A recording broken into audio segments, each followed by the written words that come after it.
नमस्कार बंधू भगिनींनो, आपल्या सगळ्यांचं सहर्ष स्वागत आहे स्वास्तिकम या माझ्या चॅनलवर। आज मी आपल्यासाठी एक नवीन पुस्तक घेऊन आलेली आहे, ज्याचं नाव आहे सुंदरकांड।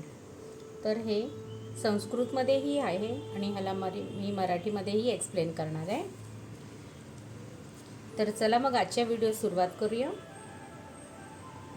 सगळ्यात आधी देवाला नैवेद्य अर्पण करते।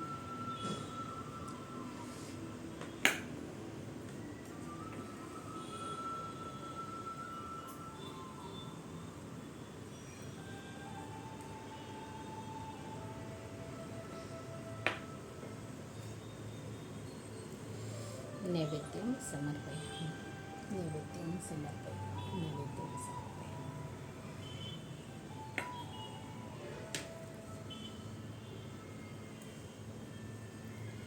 नैवेद्यं समर्पयामि।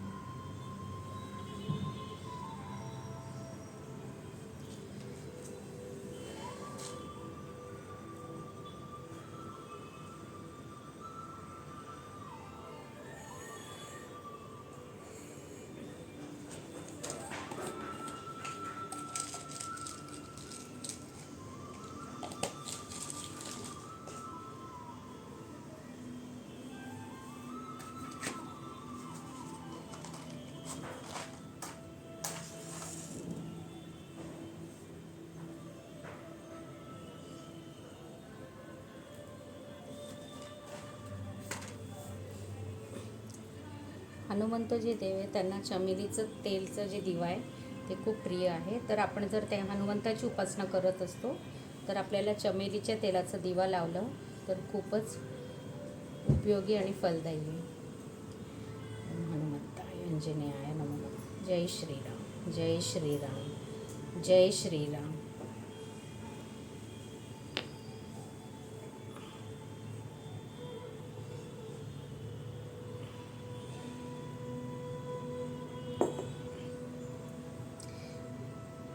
हे सुंदरकांड सुरू करायच्या आधी आपण हनुमंताची कुठलीही उपासना करतो तर आपण जर श्रीरामाचं नाव घेतलं तर हनुमंतांना जास्त आनंद होतो। तर आपण जेव्हाही कुठलंही हनुमंताची उपासना करता, हनुमान चालीसा, सुंदरकांड काहीही, तर सगळ्यात आधी जय श्रीराम म्हणायचे। तर चला मग सुरुवात करते सुंदरकांड या पुस्तकास। शांतं शाश्वतं प्रमेयमनघं निर्वाण शांतिप्रदं ब्रह्मा शंभु फणीन्द्र सेव्य मनीषं वेदांत वेद्य विभुं रामाख्यं जगदीश्वरं सुरगुरुं माया मनुष्यं हरि वंदेहं करुणाकरं रघुवरं भूपाल चूडामणिं। याचा अर्थ आहे पूर्ण शांत, शाश्वत, अप्रमेय, पापरहित, सर्व दुःखांतकारक असे कैवल्य देणारा ब्रह्मदेव, शिव व शेष यांच्याद्वारे सतत वंदिला जाणारा, वेदांताद्वारे ज्याला जाणतो येते असा सर्वव्यापक जगदीश्वर, देवाधिदेव, मानवताच्या मर्यादा पाहणारा असा परमात्मा श्रीहरी, अकारण कारुण्याचा निधी, राजाधिराज, रघुकुल श्रेष्ठ अशा राम नाम धारण करणाऱ्यास मी वंदन करतो।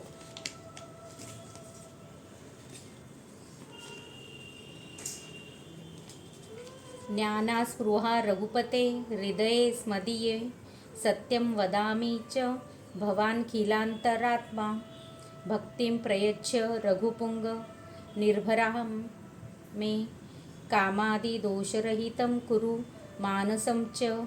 हे रघुपते रामा, तुमच्याशिवाय माझ्या हृदयी दुसऱ्या कशाचाही अभिलाषा नाही। मी हे सत्य सांगत आहे। आपण सर्वांचे मर्म जाणणारे अंतर्यामी आहात। हे रघुकुल गौरवा, मला आपली दृढ भक्ती द्या आणि माझे मन वासनादी दोषांपासून रहित असे करा। अतुलित बलधामं हेमशैलाभदेहं दनुजवन कृशानुं ज्ञानी नाम ग्रगण्यं सकलगुणनिधानं वानराणामधीशं रघुपतिप्रियं भक्तं वात जातं नमामि. ज्या बलाची तुलनाच होऊ शकत नाही अशा अतुलनीय बलाचे धाम, ज्याचा देह जणू सुवर्णाच्या पर्वतासमान असा आहे, दानवरूपी वनाला जाणारा अग्निस्वरूप असा, ज्ञानियांचा मुकुटमणी, सर्व सद्गुणांचा निधी, वानरांचा प्रधान, रामाचा अत्यंत प्रिय भक्त असणारा असो जो पवनपुत्र हनुमंत आहे, त्यास मी प्रणाम करतो. श्री रामचरितमानस पद्मम सोपाम सुंदरकांड. जामवंत के बचने सुहाए, सुनी हनुमंत हृदय अति भाए. तभी लगी मोही परेखेऊ तुम्हे भाई, सही दुःखंद मूल फल खाई. जांबुवंताने समुद्र उल्लंघन करण्यापूर्वी मारुतीस त्याच्या बलाचे स्मरण करून दिले व रामकार्यास प्रेरणा दिली. वीररस चेतवणारी अशी जांबुवंतांची वचने ऐकून मारुती अत्यंत प्रसन्नचित्त होऊन सर्व वानरांना म्हणाला, बंधो, तुम्ही कष्ट सहन करून कंदमुळे फळे खाऊन माझी परतेपर्यंत वाट पहा. जब लगी आऊं सीत ही देखी, होय ही काजू मोही हरज बिसेशी. यह कही नाई सबनी कहू माथा, चलियो हर्षी हिये धरी रघुनाथा. जेव्हा मी सीतेचा शोध घेऊन येईन तेव्हा कार्य सफल झाल्यामुळे मला अत्यंत आनंद झालेला असेल, असे म्हणून हनुमंत सर्वांना नमस्कार करून रघुनाथ रामास हृदय धारण करून आनंदाने निघाला. सिंधु तीर एक भूदर सुंदर, कौतुक कुदी चढाऊं ताऊ पर. बार बार रघुबीर संभारी, तरक्यो पवन तनय बलभारी. समुद्र किनाऱ्यावर एक सुरेख पर्वत होता. मारुती लीलया उडी मारून त्यावर चढला. वारंवार रघुवीर रामाचे स्मरण करून महाबली पवनसूत हनुमंताचे त्यावर उडान केले. जेही गिरी चरण देई हनुमंता, चलियू सोगा पाताल तुरंता. जिमी अमोघ रघुपती करबाना, एही भाती चलियू हनुमाना. ज्या पर्वतावर मारुतीने पाय ठेवला तो त्वरित पाताळात गेला. ज्याप्रमाणे रामाच्या हातून अमोघ वेगवान बाण सुटावा, जणू तसाच हनुमंत उडान करून आकाशमार्गे जाऊ लागला. समुद्र उल्लंघून लंकेस जाण्यासाठी मारुतीने उडान केले. जलनिधी रघुपती दूत विचारी, मैं मैनाक होई श्रमहारी. हा उडान करणारा रामदूत आहे असा विचार करून समुद्राने मैनाक पर्वताला सांगितले की तू ह्याचा थकवा दूर करणारा हो, ह्याला तुझ्यावर विसावू दे. दोहा. हनुमान तेही परसा कर पुनी, किन्हम प्रणाम.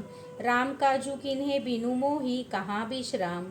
हनुमंताने त्याला हाताने स्पर्श करून नमस्कार केला व म्हणाला, श्रीरामाचे कार्य केल्याशिवाय मला कुठली विश्रांती. जात पवनसूत देवन देखा, जाने कहू बल बुद्धी बिसेसा. सुरसा नाम अहनिक हे कै माता, पठैनी आई कही तेही बाता. देवाने मारुतीला जाताना पाहिले व त्याच्या बळ व बुद्धीची कसोटी घेण्यास त्यांनी सुरसा नावाच्या सर्पमातेस पाठविले. ती मारुती समीप येऊन म्हणाली, आज सुरन मोही दिन आहारा, सुनत बचन कह पवन कुमारा. राम काजू करी फिरी में आऊं, सीता कई सुधी प्रभोही सुनाऊं. तुझ्या रूपाने देवानी आज मला आहारच दिला आहे. यावर मारुती म्हणाला, मी जेव्हा रामाचे कार्य करून परतेन, सीतेची बातमी प्रभूंना सांगेन. तप्तव बदन पेटी हऊ आई, सत्य कहू मोही जान दे माई. कवने हूँ जतन दे नहीं जाना, ग्रससी न मोही कहेऊ हनुमाना. तेव्हा मी तुझ्या मुखी प्रवेश करेन. मी हे सत्य सांगतो, माते मला जाऊ दे. पण ती काही केलं जाऊ देत नाही असे पाहून तू मला गिळू शकणार नाहीस, असे मारुती तिला म्हणाला. जोजन भरी तेही बदनू पसारा, कपी तनु किन दुगुन बिस्तारा. 16 जोजन मुख तेही ठेयू, तुरत पवनसूत 32 भय हो. तिने 1 योजन रुंद जबडा पसरल्यावर मारुतीने आपले शरीर दुप्पट मोठे केले. तिने 16 योजने मुख मोठे केले तर हनुमंत लागलीच 32 योजने एवढा विशाल झाला. जस जस सुरसा बदनू बढावा, तासूदून कपी रूप देखावा. सतजोजन तेही आनन कीन्हा, अति लघु रूप पवत सुतलीना. जसजसे सुरसेने मुख वाढवले तसे तसे मारुतीने आपले रूप त्याच्या दुप्पट करून दाखविले. पण जेव्हा तिने 100 योजने जबडा फैलावला तेव्हा मारुतीने अत्यंत लहान रूप धारण केले. बदन पैठी पुनी बाहेर आवा, मागा बिदा ताही सिरू मनावा. मोही सुरंजेही लगी पठावा, बुद्धी बल मर्मू तोरमे पावा. आणि तिच्या मुखात शिरून पुन्हा बाहेर निघून आला व नतमस्तक होऊन निरोप घेतला. मारुतीची ही शक्ती व युक्ती पाहून ती म्हणाली, मला तुमच्या बुद्धी व बलाचे मर्म कळले, ज्यासाठी देवांनी मला पाठवले होते. दोहा. राम काजू सभी करिहू, तुम बल बुद्धि निधान. आशीष देई गई सो हर्षी चलियू हनुमान. तुम्ही श्रीरामाचे सर्व कार्य कराल, कारण तुम्ही बुद्धी व बलाचे निधान आहात. अशा प्रकारे आशीर्वाद देऊन ती गेली. मारुती देखील हर्षित होऊन पुढे निघाले. निसिचेरी एक सिंधू महुरही, करी माया नभुके खगगही. जीव जंतूचे गगन उडाही, जल बिलोकी तीन केई परछाही. पुढे समुद्रात एक मायावी राक्षसी राहत होती, जी मायाद्वारे आकाशातील पक्षी पकडत असे.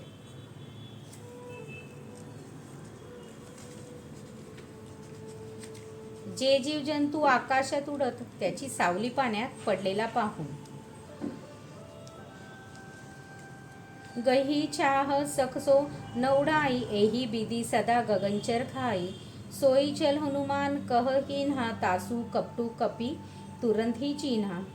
ती त्यांची सावली पकडत असे, ज्यामुळे ते उडू शकत नसत व पाण्यात येऊन पडत असत. या प्रकारे ती आकाशमार्गाने जाणाऱ्या खगांना नेहमी खात असे. त्या राक्षसीने तिचे कपट हनुमंताशी केले, पण मारुतीने तिचे कपट ताबडतोब ओळखले. ताही मारी मारत मारुत सूत बिरा, बारिदी पार गयू मती धीरा. तहा जाई देखी बनशोभा, गुंजत चंचरिक मधुलोभा. प्रचंड बुद्धिमान मारुती तिला मारून समुद्र पार गेला व तिथे जाऊन त्याने वनाची शोभा पाहिली. फुलातील मधाच्या लोभाने भुंगे गुंजारव करत होते. नाना तरु फल फूल सुहाए, खग मृग वृंद देखी मन भाए. सैल बिसाल देखी एक आगे, तापर धाई चढी उभय त्यागे. तऱ्हेतऱ्हेचे सुंदर वृक्ष, फळे, फूल आणि पशुपक्ष्यांचा समूह पाहून मारुती प्रसन्न झाले. पुढे एक विशाल पर्वत पाहून निर्भय असा तो धावत वर चढला. उमाना कछु कपी के अधिकाई, प्रभु प्रताप जो कालही खाई. गिरी पर चढी लंका तेही देखी, कही न जाई अति दुर्ग विशेषी. शिव उमेश म्हणतात, श्री रामप्रभूंचा प्रताप असणारा असा हा कपी काळालाही भक्षण करेल असा आहे. या कपिवराहून अधिक प्रतापी कुणीच नाही. पर्वतावर चढून मारुतीने लंका पाहिली. त्या दुर्गाची विशेषता अवर्णनीय होती. अतिउतंग जलनिधी चहुपासा, कनक कोटकर परमप्रकाशा. तो किल्ला अत्यंत उंच असून त्याच्यावर चारही बाजूला समुद्र होता. सोन्याचा तो किल्ला अतिशय लखलखत आहे असे मारुतीने पाहिले. छंद. कनक कोट विचित्रमणी, कृत सुंदरा यतना घना. चौहट सुबट बिथी चारू पुरु बोही, बहुबिधी बना. गजबाजी खचरनी कर पदचर रथ, बरुथनी को गनई. बहुरूप निपीसर जूत अतिबल सेन, बरनेऊ नाही बनई. तऱ्हेतऱ्हेच्या मण्यांनी जडवलेल्या त्या सोन्याच्या किल्ल्यात अनेक सुंदर घरे आहेत. नगरात विविध प्रकारे बनवलेले सुंदर चौक, बाजार, मार्ग, गल्ल्या व बोळ आहेत. हत्ती, घोडे, खेचरांचे समूह, पायी चालणारे व रथांचे समूह यांना कोण बरे मोजू शकेल. आणि विविध रूप धारण केलेले राक्षसांच्या अतिबलशाली जथ्यांनी बनलेल्या राक्षसनेने वर्णनही करता येणार नाही. बनबाग उपबन बाटिका सर, कुप बापी सोहही. नरनाग सुरगंधर्व कन्या, रूप मुनी मनमोही. कहूमाल देह विशाल, सैल समान अतिबल गर्जही. नाना आख्यारन बिरहनी, बहुबिधी एक एकन्न तर्जनही. वन, उद्यान, उपवन, फुलांचे ताटवे, तलाव, विहिरी, व बावड्या शोभत आहेत. मनुष्य, नाग, देवता आणि गंधर्व कन्यांचे सौंदर्य मुनींच्या मनाला मोहित करेल असे आहे. कोठे पर्वताप्रमाणे विशाल शरीराचे अत्यंत शक्तिशाली मलगर्जना करत आहेत आणि अनेक आखाड्यांमध्ये वेगवेगळ्या प्रकारे एकमेकांना लोळवत आहेत. करी जतन भट कोणी बिकट तन नगर चहु दिसी रचेही कहू महिष मानशु धेनु खल निसाचर बचेही एही लागी तुलसीदास इन्ह की कथा कछु एक हेही कही रघुबीर सर तीरथ सरही न त्यागी गती पही सही. 11 विकळा शरीराचे कोट्यवधी पहारेकरी निकाराने चारही दिशांना रक्षण करत आहेत. काही दृष्ट राक्षसी म्हशी, माणसे, गायी, गाढव व बकरे खात आहेत. तुलसीदासजी ह्यांचे वर्णन कथन करत आहेत कारण श्रीरामाच्या बाणरूपी तीर्थात यांना शरीर त्यागावे लागणार असून त्यामुळे हे नक्कीच सद्गती प्राप्त करून घेतील. दोहा. पुरे रखवारे देखी बहु कपी मन किन्ह विचार अति लघु रूप धरो निसी नगर करो पैसार. अनेक पहारेकरी पाहून हनुमंताने विचार केला की अत्यंत छोटे रूप धारण करून रात्रीच्या वेळी नगरात प्रवेश करेन. मसक समान रूप कपी अधिधरी लंकही चलिऊ सुमिरू नरहरी नाम लंकिनी एक निसीचरी सो कह चलसी मोही निंदरी. मारुती डासाप्रमाणे छोटे रूप धारण करून श्रीरामांचे स्मरण करून लंकेकडे निघाला. लंकिनी नावाची जी पहारेकरीण राक्षसी होती ती त्याला म्हणाली, तू माझा अनादर करून निघाला आहेस. जानही नाही मरमू सट मोरा मोर आहार जहा लगी चोरा मुटिको एक महाकपी हनी रुधिर बमत धरणी धनमनी. अरे चोरा, तुला माझे रहस्य माहीत नाही. जितके चोर आहेत ते सगळे माझे आहार आहेत. हनुमंताचे तिला एक ठोसा मारताच रक्ताची उलटी होऊन ती जमिनीवर पडली. पुनी संभारी उटी सोलंका जोरी पाणी कर विनय ससंका जब रावण ही ब्रह्मपर दीन्हा चलत बिरंची कहा मोही चिन्हा. पुन्हा स्वतःला सावरून लंकिनी परत उठली व घाबरून हात जोडून विनवणी करू लागली. ती म्हणाली की जेव्हा ब्रह्मदेवाने रावणाला वर दिला होता तेव्हा जाताना त्याने मला अशी खूण सांगितली होती की बिकल होसी तै कपी के मारे तब जाने सु निसीचर संघारे तात मोर अति पुण्य बहुता देखीव नयन राम कर दूता. जेव्हा तू वानराच्या मारण्याने घायल होशील तेव्हा समज की राक्षसांचा संहार होईल. हे तात माझे मोठे पुण्य आहे की मी माझ्या डोळ्यांनी श्रीरामांचे दूताचे दर्शन घेतले. दोहा. तात स्वर्ग अपवर्ग सुख धरी तुला एक अंग तुलनताही सकल मिली जो सुखलव सत्संग. हे तात स्वर्ग व मोक्षाचे सर्व सुख तराजूवर एक बाजूला ठेवले तरी ते सर्व सुख मिळून देखील अगदी अल्पशा सत्संगाच्या तुलनेचेच होणार नाही. प्रबिसी नगर की जे सबका जा हृदय राखी कौशलपूर राजा गरल सुधा रिपू करही मिताई गोपत सिंधू अनल सितलाई. आपण नगरात शिरून सर्व काम करावे.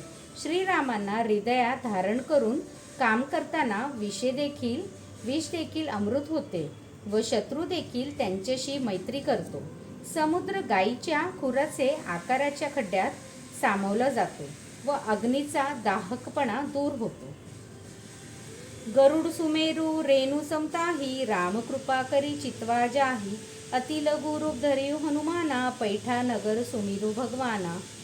ज्याला श्रीरामाची कृपादृष्टीने पाहिले आहे त्यासाठी मेरू पर्वताची विशालता धुलिकाप्रमाणे होते. मग हनुमंताचे अत्यंत छोटे रूप धारण करून श्रीरामप्रभूंचे स्मरण करून लंकापुरीत प्रवेश केला. मंदिर मंदिर प्रतिकरी शोधा देख जहद अगणित जोधा गयू दसानन मंदिर माही अति विचित्र कही जात सो नाही. सीतेचा शोध घेण्यासाठी मारुतीने घराघरात जाऊन शोध घेतला तेव्हा त्याने तेथे असंख्य योद्ध्यांना पाहिले. तो रावणाच्या महालात गेला. तो महाल असा विचित्र होता की सांगताही येणार नाही. सयनकीय देखा कपितेही मंदिर महून दिखी बेदही भवन एक पुनी दीख सुहावा हरी मंदिर तह भिन्नपणावा. मारुतीने रावणाला झोपलेले पाहिले, परंतु त्या महालात कोठेही वैदेही दिसली नाही. मग पुढे त्याने एक सुंदर घर पाहिले. तेथे श्रीरामप्रभूंचे एक स्वतंत्र मंदिर बांधलेले होते. रामायुध अंकित गृह शोभा वर्णे न जाई, नव तुलसी का वृंदतः देखी हर्ष कपराई. श्रीरामांचे आयुधांची चित्रे काढलेले त्या घराची शोभा वर्णन करता येणार नाही. तेथे नवीन हिरवेगार तुळशी वृंदावन पाहून मारुतीला हर्ष झाला. लंका निसीचरणी करनिवासा, इह कहा सज्जन करबासा, मनमहू तर करई कपिलागा, तेही समय बिभी सनु जागा. ही लंका तर राक्षसांचे निवासस्थान, मग येथे सज्जनांचा वास कसा काय? ह्या प्रकारे हनुमंत मनात विचार करू लागला. त्याच वेळेस बिभीसणाला जाग आली. राम राम तेही सुमिरन कीना, हृदय हर्ष कपि सज्जन चीना. एही सन अटहटी करी कौ पहचानी, साधू न होई कन कारजहानी. जागे होताच त्याने रामनामाचे स्मरण केले. हीच सज्जनपणाची खूण आहे. हे ओळखून हनुमंताला हृदयापासून आनंद झाला व त्याने निर्णय घेतला की ह्याच क्षणी ह्याच्याशी परिचय करून घेईन. सज्जनामुळे कार्याची हानी होत नाही. श्रीराम पर्णमस्तु. शुभम भवतु, शुभम भवतु, शुभम भवतु. जय श्रीराम, जय श्रीराम, जय श्रीराम.